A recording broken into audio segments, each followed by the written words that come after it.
polls are open for the Buffalo School Board race. They've been open about half an hour, and there is one race in particular getting a lot of interest this morning. It includes one of the most prominent members of the board, Carl Palladino. 7 Eyewitness News reporter Matt Beauvais joining us now from one polling location with all the details on that.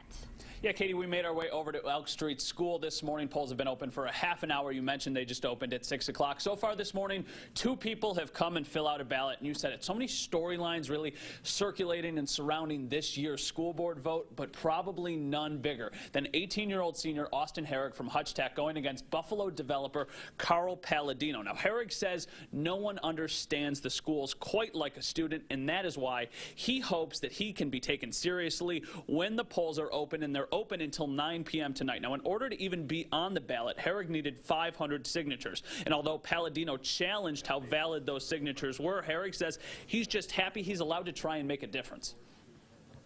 You can see a guy who is willing to spend so much money to knock me off the ballot, and the people stood up and volunteered their services, and they said, "No, Carl Palladino, we're not going to let you get away with this."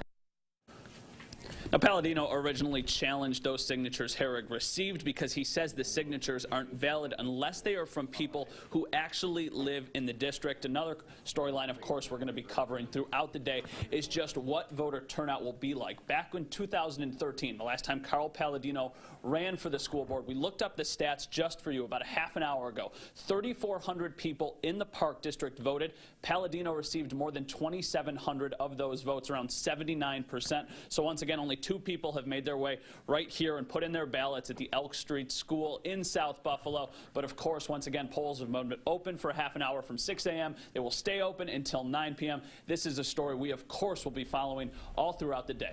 Live in South Buffalo, Matt Beauvais, 7 Eyewitness News. So a huge turnout not really expected today, but there is so much hanging on this election. That's right. And speaking of Buffalo schools,